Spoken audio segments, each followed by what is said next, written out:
Assalamualaikum warahmatullahi wabarakatuh. Saya dengan Noviana Anjani, mahasiswi Profesi Nurse di Kesuria Progo Yogyakarta, angkatan 25.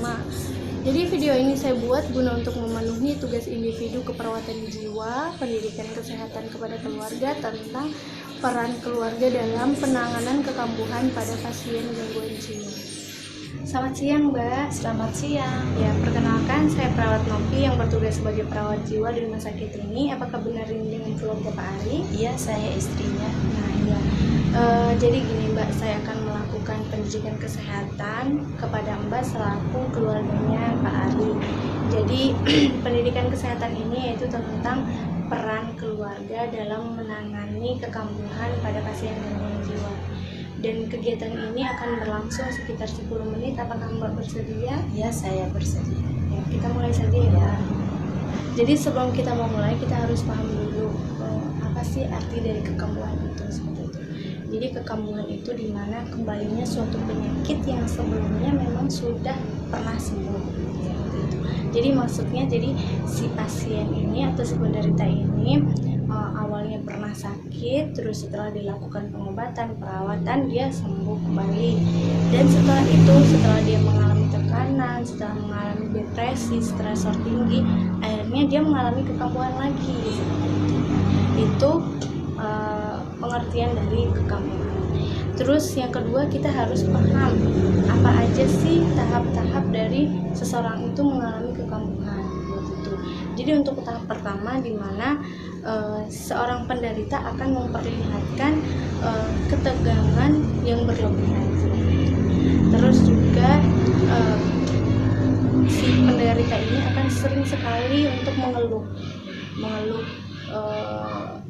bosan atau mengeluh karena dia merasa tidak puas dengan apa yang dia dapatkan, seperti itu. Terus selanjutnya dia akan merasakan cemas yang berlebihan. Nah, dan juga ketika dia berpikir itu, dia tidak dapat berkonsentrasi. Seperti kita normal, ketika dihadapkan dengan soal atau masalah, kita bisa berpikir normal. Sedangkan mereka ketika mengalami kekambuhan, mereka akan lebih cepat stres ketika memikirkan sesuatu, ya. Itu tahap pertama. Terus selanjutnya tahap kedua dari kekambuhan ini, di mana seorang pasien akan mudah sekali untuk mengalami depresi.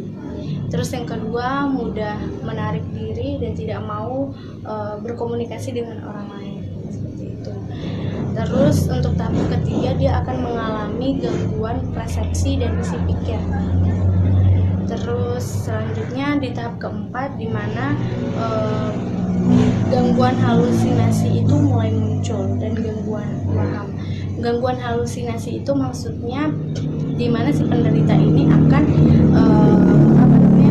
tidak mampu membedakan mana yang nyata dan yang tidak nyata. Misalnya dia berbicara sendiri, seperti itu, atau dia mendengar hal-hal yang itu tidak bisa kita dengar, seperti itu. Sedangkan gangguan waham itu dimana dia akan merasa bahwa dialah yang paling benar, dialah yang paling besar, seperti itu.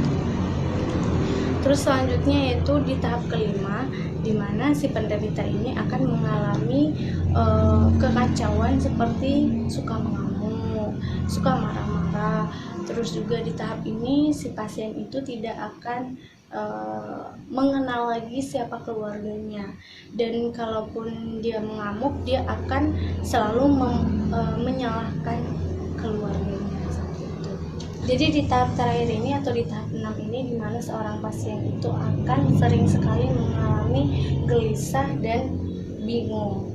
Nah, jika tanda-tanda dari tahap-tahap tersebut muncul, maka hal yang harus segera kita lakukan yaitu yang pertama, harus bantu klien dalam mengungkapkan apa yang dia rasakan, apa yang dia pikirkan, apa yang dia takutkan, seperti itu.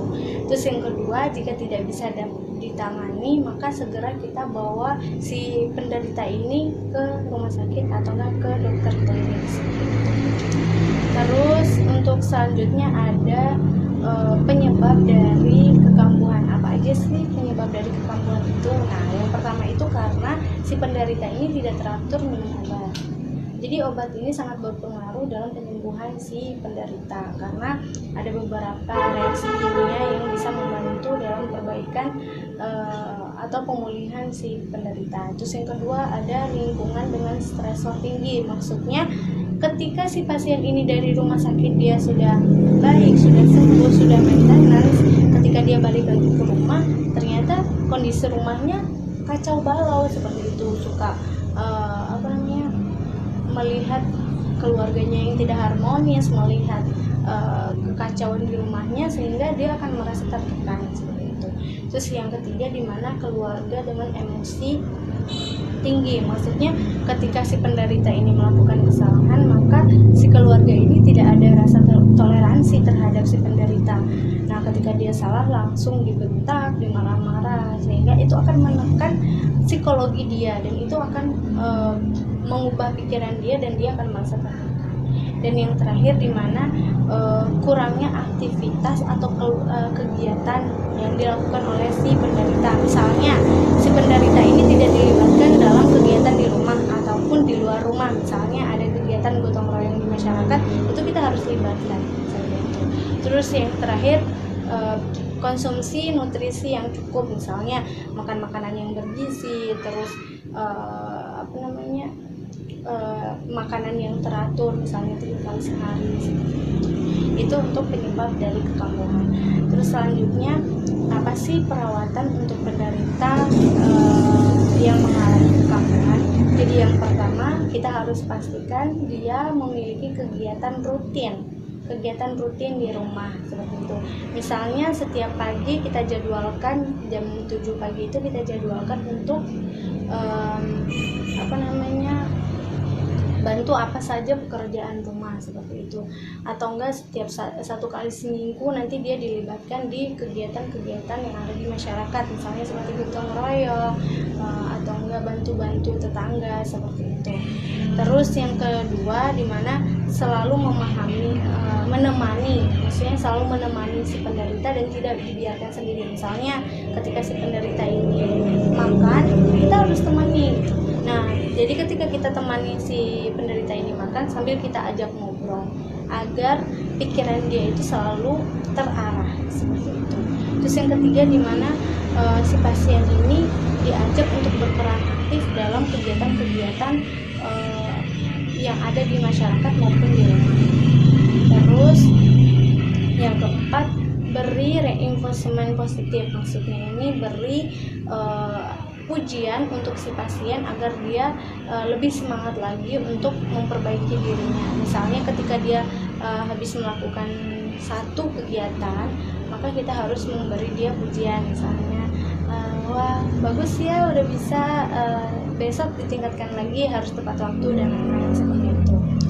Terus yang kelima, mengontrol kepatuhan minum obat. Nah, karena memang obat ini sebagai jalan atau salah satu jalan yang akan membantu dia dalam masa penyembuhannya seperti itu. Terus yang terakhir, harus paham tanda-tanda munculnya kekambuhan itu. Nah, tanda-tanda itu yang sudah kita bahas tadi dari tahap 1 sampai tahap 6 itu. Nah, informasi paling penting juga Mbak, jadi ketika si pasien ini sudah kambuh dan tak bisa lagi dikondisikan oleh keluarga, langsung dibawa ke rumah sakit atau ke dokter klinik terdekat seperti itu. Nah, apakah Mbak paham Ya, apa saya yang saya untuk selanjutnya, apakah ada yang mau ditanyakan? Tidak ada. Ya, nggak apa-apa jika tidak ada. Saya cukupkan sekian.